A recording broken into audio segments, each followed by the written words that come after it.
सांप और नेवले की रोचक कहानी। एक राज्य में एक ब्राह्मण दंपति रहा करते थे।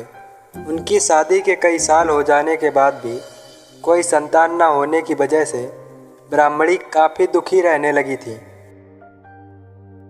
ब्राह्मण जो लोगों को आशीर्वाद देकर उनके दुख दर्द कुछ हद तक कम कर दिया करता, वो खुद अपनी पत्नी के दुख का निवारण नहीं कर पा रहा था। ब्राह्मण ने अपनी पत्नी का दुख कम करने के लिए एक उपाय निकाला और एक नेवला लाकर पत्नी को पालने के लिए दे दिया। छोटे से नेवले को पाकर ब्राह्मणी खुश हो गई और उसे किसी बच्चे की तरह ही लाड प्यार करके पालने लगी। नेवला भी इंसानों से इतना प्रेम पाकर उनमें घुल मिल गया। ब्राह्मण दंपति का भी संतान न होने का दुख कम हो गया, या यूं कहें कि नेवले को अपनाने से उनका ध्यान उस बात से हट गया। कभी कभी भगवान हमें कुछ वस्तुओं के लिए ज़्यादा इंतज़ार कराता है। ऐसा ही कुछ ब्राह्मण दंपति के साथ भी हुआ, क्योंकि वो अपना गम जैसे तैसे भूल ही रहे थे कि अगले ही साल ब्राह्मणी ने एक सुंदर से बच्चे को जन्म दिया। ब्राह्मण और उसकी पत्नी का सुख 4 गुना हो गया।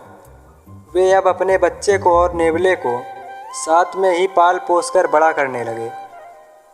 पड़ोसी उन्हें अक्सर सलाह दिया करते कि नेवले को बच्चे के साथ रखना काफ़ी खतरनाक हो सकता है, क्या पता ये जानवर कब क्या कर बैठे।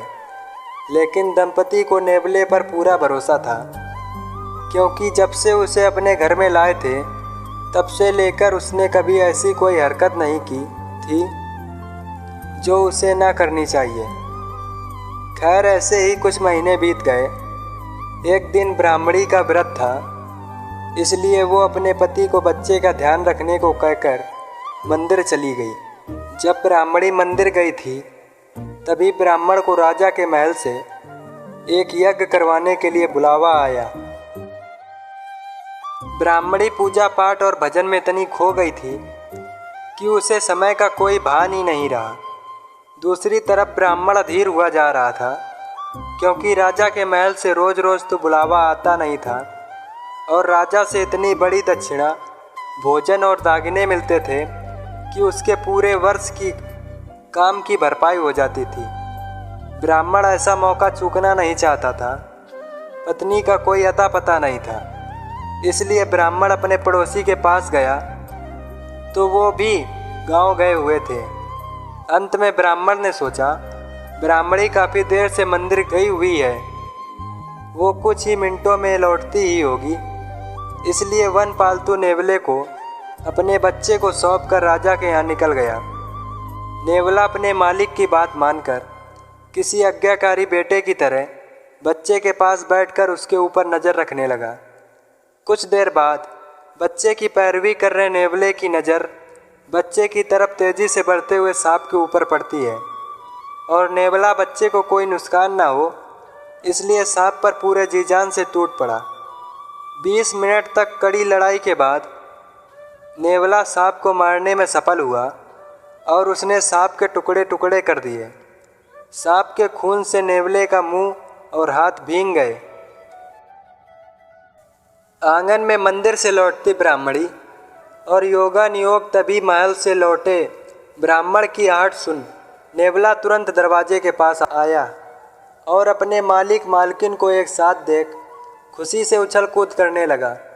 नेवले को खून से सना देख और उसका ऐसा व्यवहार देख ब्राह्मण दंपति को उस पर शक हुआ।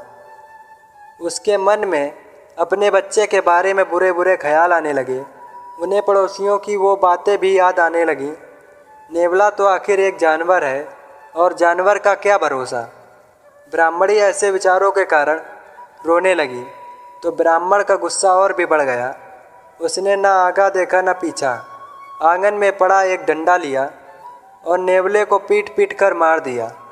इतना सब होने के बाद जब दोनों अपने घर में अपने बच्चे को देखने के लिए दौड़े तो देखकर हैरान थे कि उनका बच्चा मज़े से खेल रहा था और उन्हें तब बड़ा झटका लगा जब पालने से थोड़े दूर जहरीले सांप के कई टुकड़े पड़े देखे। वे दोनों गुस्से से अपना आपा खोकर अपने बच्चे के रक्षक को ही भक्षक बना बैठे। सच्चाई का पता चलते ही दोनों पश्चाताप की आग में जलने लगे।